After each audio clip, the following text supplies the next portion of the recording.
దేవుని పిల్లలారా, ఇక్కడ దేవుడు కోరుకునేది ఏంటంటే దేవుడి నీ ద్వారా మహిమ పొందాలని. అనగా నీవు రక్షింపడిన తర్వాత నీ కోరిక కూడా అదే. నువ్వేం చేసినా దేవునికి ఏం కావాలంటావు చెప్పండి? ఏం కలగాలంటే మహిమ కలగాలనుకుంటావు. ఒక కూటమి పెట్టినా దేవునికి మహిమకరంగా జరగాలి ప్రభువా, వాక్యంతో మాట్లాడండి, దాసును వాడుకోరండి, అందరం తోడుకెరండి, నీకు గంత కలగాలి అని ఇదే కథ చేస్తుంటాం. కాబట్టి ఎవరేం చేసినా ఏం చేయ దేవునికి మహిమ కలగాలని. ఒక కూటమి పెట్టినా దేవునికి మహిమ కలగాలని. నువ్వేదైనా ప్రార్థన చేసినా నీ ప్రార్థన దేవుడు వినాలి, దేవుని మహిమపరచాలని. నువ్వు దేవుని ప్రేమించినా దేవునికి మహిమకరంగా ఉండాలని. విశ్వాసం ఉంచినా దేవునికి మహిమకరంగానే ఉండాలని.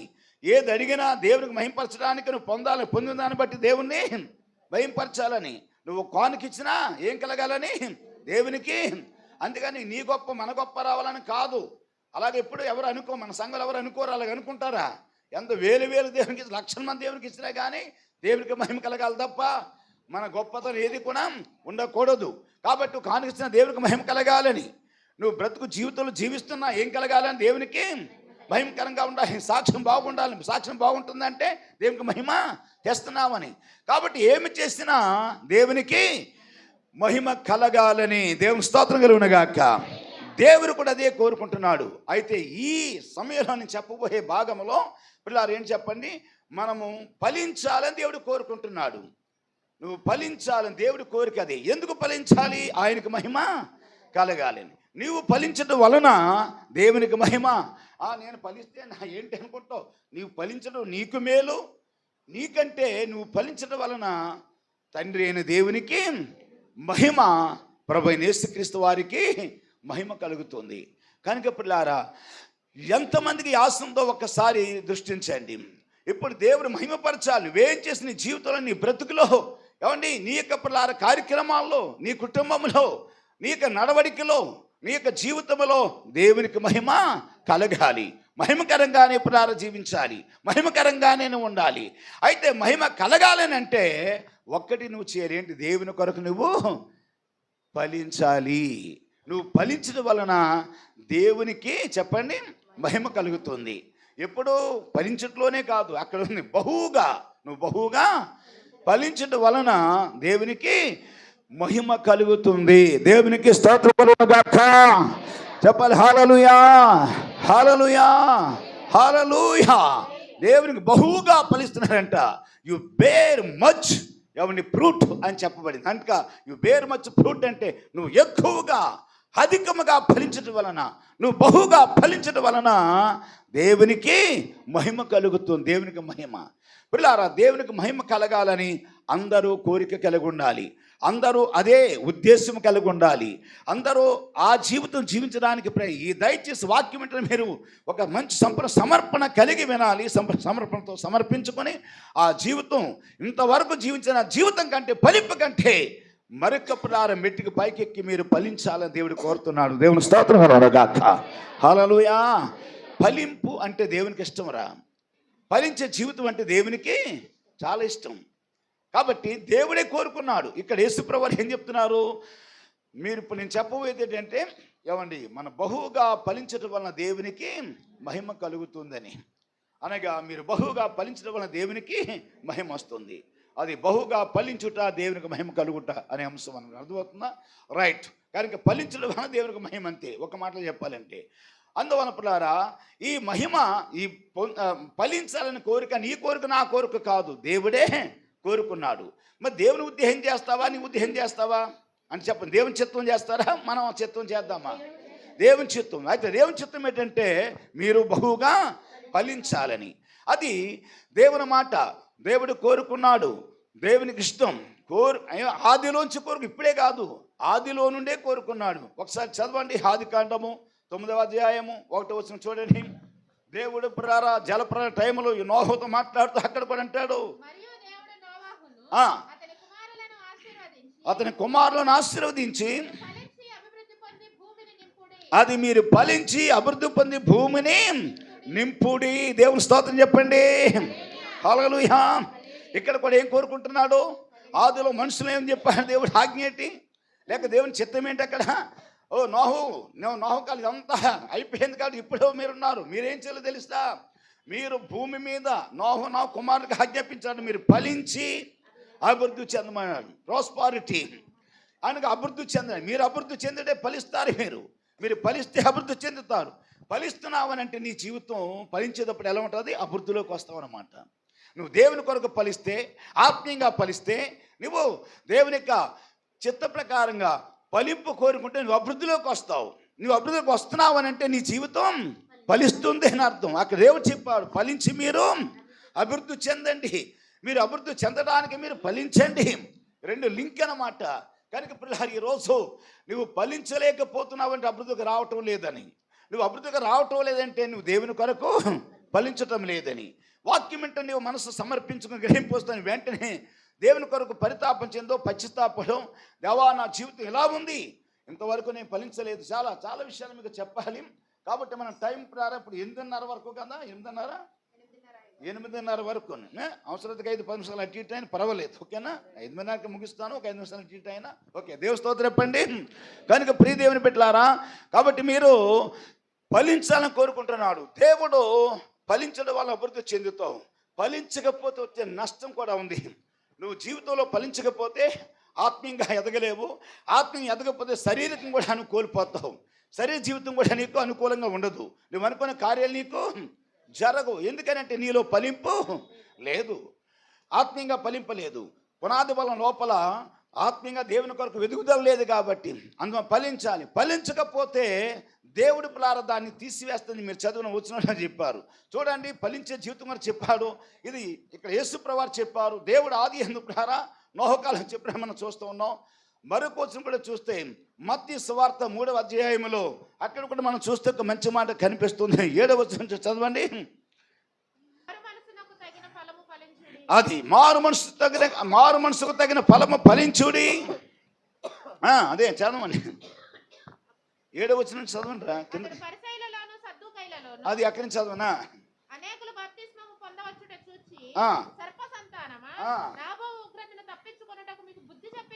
ఎవడు ఫలించుడి. అదంతా కాదు, 10వ వచనం చదవరు ఇప్పుడు. ఇంకా అది ఇప్పుడే గొడ్డలి చెట్లు వేరని ఉంచబడి ఉన్నది గనుక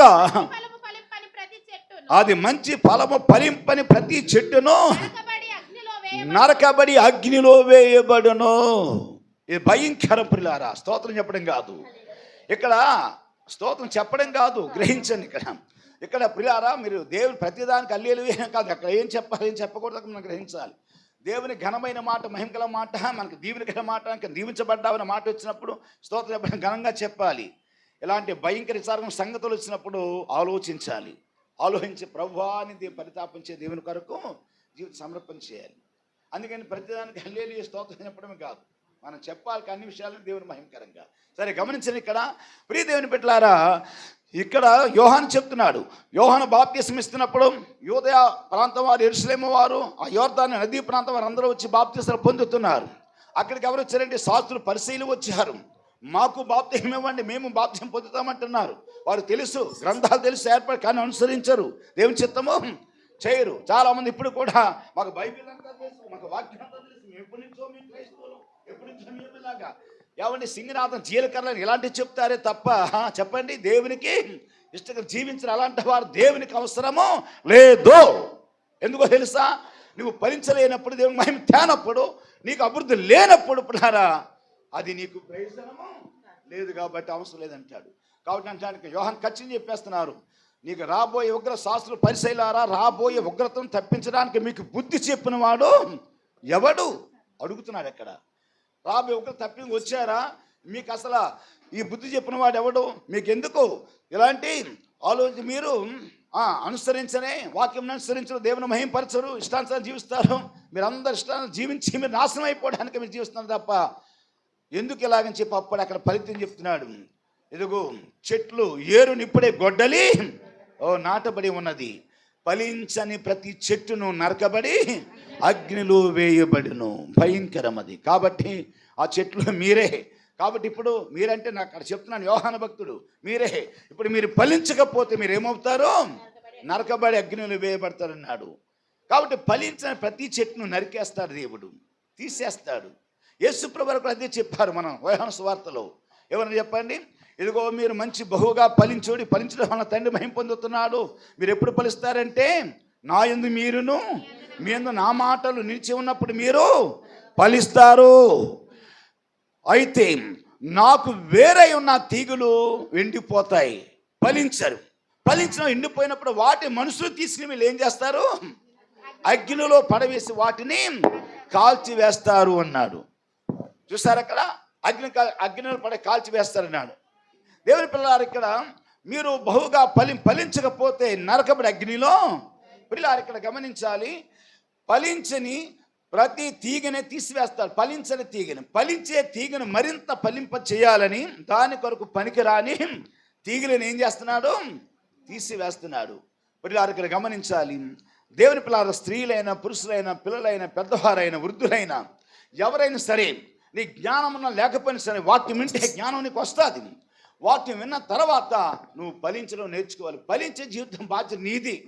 దేవుని నన్ను ఫలింప చేయమంటే ఫలింప చేయటం ఆయన కాదు, ఫలించమని నీకు అన్ని ఏటు జాతి చెప్పేస్తాడు. ఇక్కడ ఫలించమని, మీరు ఫలించని చెప్తున్నాడా, నేను ఫలింపజేస్తానని చెప్పాడు. ఎక్కడ ఫలించండి మీరు అన్నాడు.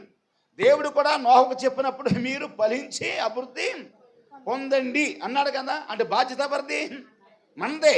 ఇక్కడ యేసుప్రభు చెప్పింది కూడా అదే. యేసుప్రభులు ఏం చెప్పారు, మీరు నా యందు నిలిచి ఉండండి అంటే ఉండే బాధ్యత ఎవరిది, మీదే, మనదే ఉండాలి. అప్పుడు ఆయన యందు మనం ఉంటే మన యందు ఆయన ఉంటాడు. నిలిచి ఉండినప్పుడు అప్పుడు మీరు అంటే ఖచ్చితంగా కరెక్ట్గా మీరు ఉంటే, అన్ని పవిత్రంగా అలా చేస్తే, అన్ని క్రమ ప్రకారంగా వస్తే, క్రమ ప్రకారంగా ఇస్తే, క్రమ ప్రకారంగా మీరు ఆ దేహంలో నడిస్తే తప్పక మీరు అందులో ఆయనలో నిలిచి ఉన్నట్టు వారు అవుతారు. ఆయన నిలిచి ఉంటే ఆయన మాట నుంచి తప్పునవాడు, మీలో తప్పక ఎప్పుడు ఆయన ఉంటాడు. ఆయన మనము అనక ఆయన మీరు కలిసి ఉంటే, ఎప్పుడైనా పక్కనే మీరు సంఘానికి చెప్తున్నట్టుగా చెప్తే ఆయన మీరు కలిసి ఉంటే అప్పుడు మీరు ఏం చేస్తారు, బహుగా ఫలిస్తారు. నాతో కలిసి మనమందరము కూడా ఆయన ఉంటే మనం ఏం చేస్తాం, ఫలిస్తాం. దేవుని స్తోత్రం చెప్పాలి. ఈ ఫలించినప్పుడు తండ్రికి మహిమ కలుగుతుంది, ఆయన మహిమ పొందుతాడు. దేవుని స్తోత్రం కలగాక. పిల్లారా, నువ్వు ఫలిస్తే దేవునికి ఇష్టం, ఫలించేది దేవుని చిత్తం. ఫలించాలని కోరుకున్నాడు, ఫలిస్తే నీకు ఎంతైనా ఆనందం. ఫలించకపోతే పిల్లారా చాలా నష్టం. అయితే నువ్వు ఫలించాలని, ఫలించే ప్రతి తీగ కొరకు ఫలించిందే తీసి పడేస్తానన్నాడు. అనగా నువ్వు ఫలిస్తే దేవుని ప్రేమించి సంపూర్ణంగా ఫలించాలని కోరుకుంటే నీవు దేవుని పిల్లలు సాగటానికి నీ ఏది అడ్డు వచ్చిన దీన్ని తీసి పాడేస్తాడు. అది వస్తువైనా సరే తీసి పక్కన పాడేస్తాడు. మనుషులను దేవుని కంటే ఎక్కువ నువ్వు ప్రేమించావనుకోండి, మనుషులను కూడా నీకు దూరం చేస్తాడు. తెలుసా అండి, నువ్వు దేవుని కంటే నువ్వు నీ భర్తను కానీ, నీ భార్యను కానీ, నీ పిల్లల్ని కానీ, నీ స్నేహితులు కానీ, నీకున్న బంధువులను కానీ, నీ డబ్బును కానీ, నీ ధనము కానీ, నీ బంగారము కానీ, నీ వెండి కానీ, నీ సరదాలు కానీ, సంతోషం కానీ, దేవుని కంటే ఎక్కువ ఏదైనా ఉంటే అది ఖచ్చితంగా నీకు అడ్డొచ్చేదాన్ని తీసి పాడేస్తాడు. ఎందుకో తెలుసండి, తీసి పడేస్తాడు. స్తోత్రం చెప్తారు. ఇప్పుడు కోరుకుంటున్నారు అవన్నీ, సరదాలు సంతోషాలు వెండి బంగారం ఏమైనా కావాలని ఇస్తాడు, మీరు వద్దన్నీ ఇస్తాడు. అవి ఎప్పుడో తెలుసా, ఆయన నువ్వు బహువుగా ఆయన నిలిచుండి ప్రేమించి మహిమ ఆయన గణపరుస్తున్నప్పుడు నువ్వు ఫలిస్తుంటే వద్దంటే ఇవన్నీ వచ్చేస్తాయి. అభివృద్ధి పొందారన్నాడు కదా, అవి కావాలని నువ్వు దేవుని పక్కన పెట్టి ఫలించుకుంటే నువ్వు కోరుకుంటే ఇవన్నీ నీకు దూరం అయిపోతాయి. కాబట్టి దేవునికి విరోధమైనది వర్ధిల్లదన్నాడు. కాబట్టి నీ భక్తికి విరోధమైన ఏదైనా ఉందా తీసి పాడాయి. అది మనుషులైన సరే దూరం చేస్తాడు, వస్తువులైన దూరం చేస్తాడు. అదికి మించి ఏమైతే ప్రేమిస్తావో, అవసరమైతే వారి వల్ల నీకు ఆటంకం ఏర్పాటైతే మనుషులను సరే తీసేస్తాడంతే దేవుడు. తెలుసా అండి, that is word of God. నేను చెప్పేది ఇప్పుడు అర్థమవుతుందండి, దేవుని వాక్యం అది. కనుక నువ్వు దేవుని కంటే ఎక్కువ ప్రేమిస్తున్నావా, అయితే నువ్వు ఫలించలేవు. దేవుని కంటే ఏదైనా వస్తువుని ప్రేమించా, అయితే నువ్వు ఫలిస్తలేదు. నువ్వు పేరు మట్టుకు మాత్రం ఉన్నావంటే మాత్రం ఫలిస్తలేదు. ఆ ఫలింప లేకపోతే పిల్లారా దేవునికి మహిమ కాదు. నువ్వు ఫలించాలని అంటే దేవుడి మహిమ ఎంత అధికంగా కోరుకున్నాను చూడండి. ఆయన మహిమ పొందాలని, అందుకు నువ్వు ఫలించాలని, నువ్వు ఫలించాలని ఉండాలని, ఆయన నీలో ఆయనలో నీవు ఉండటానికి నీకు ఏది అడ్డు వచ్చినా తీసేస్తాడనమాట. కాబట్టి ఇప్పుడు నువ్వు తీసే చాలా ఉన్నాయి. నువ్వు దేవుని మందిరం జరుగుతుంది, ఇప్పుడు ఆరాధన జరుగుతుంది. ఆరాధన చేయడానికి నీకు ఎన్ని పనులు వచ్చినా తీసి పాడేయాలి, పక్కకి తీసి పడేయాలి. అది ఇంపార్టెంట్, నేను వండేసుకుని వస్తాను, లేక తినేసి వస్తాను, లేకపోతే చుట్టముచ్చ చక్కపెట్టి వస్తానంటే నథింగ్. దేవునికి మహిమది కాదు. నువ్వు కావాలకు భ్రమపరుచుకుంటున్నావు, అది మాత్రం మహిమ కాదు. అని ప్రక్కన పెట్టి టైంకి హాజరైపోవాలి. ఎంతమంది ఇప్పుడు అయిపోయాక వస్తున్నా, అది కూడా నీకు ఫలితం కాదు. నువ్వు టయానికి హాజరు కావాలి. ఫలించేవారు అది సంపూర్ణంగా ఫలించాలి అని కోరుకున్నాడు. ఆ సంపూర్ణ ఫలించేవారు టైంకి హాజరైపోతారు, టైంకి వచ్చేస్తారు, టైంకి పాటలు పాడతారు, టైంకి అన్ని చేస్తారు. టైం ప్రకారంగా అన్ని దేవునికి మహిమకరంగా చేయగలుగుతారు. వారు సంపూర్ణ అవుతారు. దేవుని స్తోత్రం కలుగునుగాక. చెప్పండి హల్లెలూయా, హల్లెలూయా. కనుక పిల్లారా, దేవుడు ఇక్కడ కోరుకున్నది ఏంటంటే ఫలించా కోరుకున్నాడు కదా. ఇక్కడ మనం పిల్లారా చూస్తూ ఉంటే మంచి ఫలములను పిల్లారా ఫలించలేని మాటను మనము చూస్తూ ఉన్నాం కదా. సరే, 3వ అధ్యాయం 10వ వచనం చదివి, ఇందాక 12వ వచనం చదవనండి. ఇప్పుడు మత్తయి సువార్తలో మీరు 10వ వచనం, ఇప్పుడు 12వ వచనం ఇప్పుడు చదవండి. అది ఇక్కడ చెట్లు గారు చెప్పి తర్వాత మళ్ళీ గోధుమ రూపంలో చెప్తున్నాడు చూడండి. ఆయన చేతిలో ఉన్నది, ఆయన కళ్ళము కుప్పును కాలం. ఇప్పుడు పూర్వకాలం చూడండి, ఇప్పుడు మిశ్రమం తెచ్చేస్తున్నాయి. పూర్వకాలం కుప్పలేసి అది కళ్ళాలు కోసి కళ్ళాది దాని మీద ధాన్యం నూర్చేవారు, అదనమాట. అలాంటి కుప్పు నూర్పు కళ్ళం అన్నట్లుగా ఆ కళ్ళంలో దేవుడు అంటే చూడండి, గోధుమలు అని సిద్ధపరిచినప్పుడు, లేక తయారు చేసిన మాస్కులు చేసినప్పుడట అని ఆయన కళ్ళమును బాగుగా శుభ్రము చేసి, అనగా ఆయన కళ్ళమనగా సంఘమును, సంఘ బిడ్డలను, విశ్వాసులను ఆయన ఏం చేస్తాడు? బాగా శుభ్రం చేస్తాడు. ఏమండి వినండి, శుభ్రమ చేసిన గోధుమలని తీసుకుంటాడు ఆయన.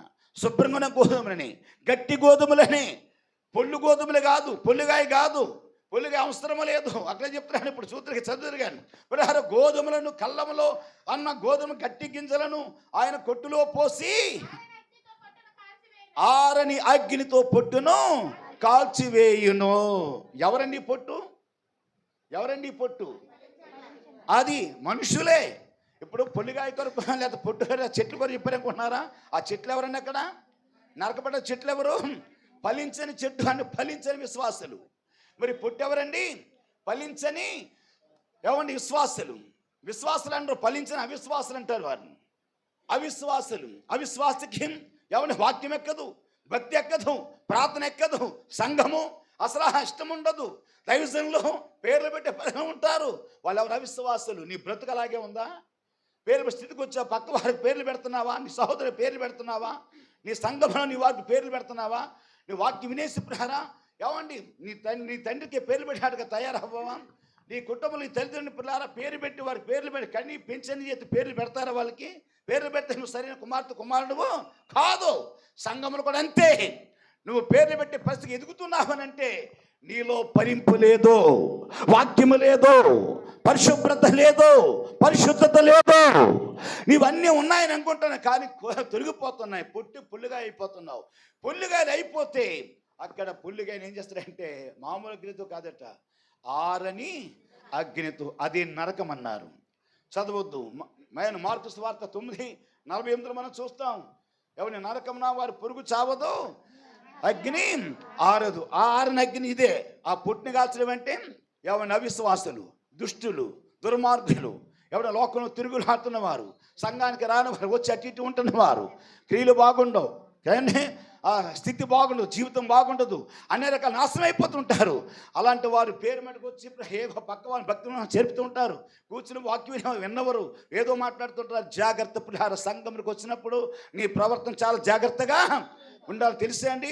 ఏమన్నా ప్రసంగి చదవద్దు. ప్రసంగి 5వ అధ్యాయంలో 5 అక్కడ మొదలు వచ్చిన చెప్తారు కదా, నీవు దేవుని మందిరానికి వచ్చినప్పుడు నీ ప్రవర్తనను జాగ్రత్తగా చూసుకోను. జాగ్రత్త ఉందా పిల్లారా? జాగ్రత్త కేర్ తీసుకుని వస్తున్నావా? వచ్చిన జాగ్రత్త కూర్చుంటున్నావా? కాళ్ళు ఆరుసార్లు కొందరు నీ బలహీనత ముందు పెడతా. ఎవడిప్పటి అంతా అని బలహీనత ముందు పెట్టాలి. ఇక్కడ అందుకే చైర్ ఉపయోగించండి, లేక చక్కగా కూర్చొని ఏదో వాక్యం వినండి. నువ్వు వచ్చింది వాక్యం వింటే ఆరాధించడానికి, మహిమపరచడానికి వచ్చావు. ఫలించడానికి ఇవన్నీ జరగండి. ఇలా క్రమంగా చాలా జాగ్రత్తగా వినాలి. దేవ స్తోత్రం చెప్పండి. హల్లెలూయా. అది లేనప్పుడు మనం ఉన్నామట సంఘం అంటే పేరు పెట్టుకుని నడిపించుకుని సంఘం అది ఎంతమంది ఉన్నామని ఎంతమంది ఉన్నా సరే సంపూర్ణ అయిపోతే దేవునికి ఇష్టం. సంపూర్ణంగా దేవుని తీసుకోవాలి. దేవుని స్తోత్రం చెప్పాలి. కాబట్టి అర్థమవుతుందా? పొల్లును హారని అగ్నితో కాల్చి వేస్తాడు. కాబట్టి మీరు పొల్లు కాకూడదని, ఏమంటే ఫలించే చెట్లా ఉండకూడదని. ఒకవేళ ఫలించే చెట్టు చెట్టు అన్ని ఫలించే చెట్టు కొరకు అన్ని తీసేస్తాను. ఎందుకంటే ఒక రైతును ఆలోచించండి. రైతు 2 చెట్లు వేస్తాడు. ఆ చెట్లు, ఒక చెట్టు ఆ విత్తనం బాగుండి, చక్కగా వేసిన మట్టి బాగుండి, అందులో ఏమండి సారం తీసుకొని, ప్రతి కలుపులు తీసినప్పుడు దాని సారం లాక్కొని, ఎరువు వేసినప్పుడు ఎరువు లాక్కొని, నీరు పెట్టిన నీరు ఆ సమాయిపై లాక్కొని, చక్కగా నమనమలాడుతూ సరైన టైంకి ఎదిగిపోయి, అది రొబ్బల బ్రాంచీలు పొలములు వచ్చి అది ఏం చేస్తున్నాడు, చక్కగా కాయలుగా వేస్తుంది. దాంతో మరో చెట్టు వేయడు పక్కనే. అది వేసిన నీరు, అది పోసిన ప్రహార, ఏమంటే ఎరువు వేసిన ఎరువు ఏది లాక్కున్నా గిడస తిరిగి ఎదగట్లేదు. అది విత్తనం సరిలేక, లేకపోతే అది భూమి అక్కడే పక్కనే, అయినా సరే అది ఎదగట్లేదు. ఎదగినప్పుడు ఏం చేస్తాడంటే వేస్తాడు, తీస్తాడు. ఇంకా ఈవేళ రేపు ఫలిస్తుంది ఎదుగుని చూస్తాడు. ఎంత అలాగే ఉంటే చూసి దాన్ని వదిలేస్తాడు. దీనికి శుభ్రం చేసినట్టు దానికి ఇంక శుభ్రము చేస్తాడా? చేయడు. దీనికి ఎరువు వేసినట్టు దానికి ఎరువు వేయడు. దాన్ని కలుపు తీసినట్లు దీని కలుపు, దాన్ని రాళ్ళు రప్పలు తీసి పడేయండి, దీన్ని రాళ్ళు రప్పలు తీడి. ఏమైపోద్ది అంటే శుభ్రంగా చెత్త పెరిగిపోద్ది. అది పెరిగిపోయి ఏం చేస్తారంటే ఇంకా ఇది అలాగే పెరిగి దాని ఆకులు దాని నీడ వచ్చేసి ఇది కాయకుండగా ఇది దీన్ని చెరుపుతుందని చెప్పి చూసి దాన్ని ఏం చేస్తాడంటే అప్పుడు నరకబడి దాన్ని ఏం చేస్తాడు, పక్కనే పడేస్తాడు. దాన్ని ఎండిపోయిన తర్వాత దాన్ని అగ్ని పెట్టి కాల్చి వేస్తాడు. అది యేసుప్రభువు వారు చెప్పారు. దేవుని స్తోత్రం చెప్పండి. నరకబడిన ప్రతి చెట్టును అగ్నిలో వేయబడినంటే అది పిల్లారా, ఆ చెట్టు ఎవరే కాదు, విశ్వాసులే. విశ్వాసులు అవిశ్వాసం అయితే నువ్వు ఫలించకపోతే జాగ్రత్త సుమ. ఫలించే తీగ వరకు పనికిరాని తీసేస్తాడు. పనికిరాని చెట్టునే తీసేస్తాడు. ఆ చెట్లు ఎవరికి మనమేనా చూస్తున్నావు. నువ్వు ఫలిస్తే నీ కడ్డు వచ్చే ప్రతి తీగని తీసేస్తాడు. నువ్వు ఫలిస్తే అది వస్తువైనా, పనైనా, డబ్బైనా, ధనమైనా, నీ పనికి దేవుని భక్తికి ఆటంకమవుతుంటే, నువ్వు ఫలించడానికి నీకు ఆటం వచ్చే ఏ పనైనా సరే ఆ పనిని చూసుకుని ఒకవేళ ప్రహారం నువ్వు దేవుని కొరకు ఫలించకుండా నువ్వు అదే సాగిపోతుంటే చూస్తాడు. 1 నెల, 2 నెలలు, లేక సంవత్సరం చూస్తాడు. తర్వాత మొత్తం అది లేకుండా పూర్తి చేస్తాడు. అంతే మొత్తం. ఆ తర్వాత ముత్తుకున్నా రాదు. మీకు అర్థమవుతుందా? ఆ పనే తీసేస్తాడు. లేకపోతే వ్యక్తి నీకు ఎవరైనా ఆటంకపరుస్తుంటే జాగ్రత్త. అందుకని పిల్లారా, పగ తీర్చుకుంటే నా పని అన్నాడు. నీ భక్తికి ఆటంకం అయ్యే, దేవునికి విరోధమైన పని చేసే వాళ్ళు ఎవరైనా ఉంటే, నీకు ఆటంకం అవుతుంటే మనుషుల్ని అలాంటి వాడిని దూరం చేస్తాడు. నువ్వు కాదు, దూరం చేస్తాడు. నువ్వు సరిగ్గా దేవుని వైపు ఉంటే దూరం చేస్తాడు. వాళ్ళు దూరం అయిపోయి అనుకోవటం కాదు, దూరం చేస్తాడు. దూరమే కాదు, అంతకంటే చూస్తే అంటే అవసరమైతే దేవుడు లేకుండా కూడా చేసేస్తాడు. వాక్యం అర్థమైన స్తోత్రం చెప్పండి ఇప్పుడు. అవునా కాదు? మీరు చెప్పండి ఇప్పుడు. అవునా? అక్కడ చెప్పింది ఏంటి? వాక్యమే చెప్తున్నాం మనం. కాబట్టి ఇప్పుడు ఫలించండి. అందుకని ఫలిస్తే నీ కొరకు అడ్డం వచ్చి ప్రతి తీసేస్తాడు. అర్థమవుతుందా? ఇంక ఎదరికొచ్చిన లేకపోతే ఎదరకుండా ఇంకొచ్చేవాడిని. కాబట్టి ఫలించే వారిని ఇప్పుడు ఫలించాలని దేవునికి చిత్తం. దేవుని స్తోత్రం కలుగాక.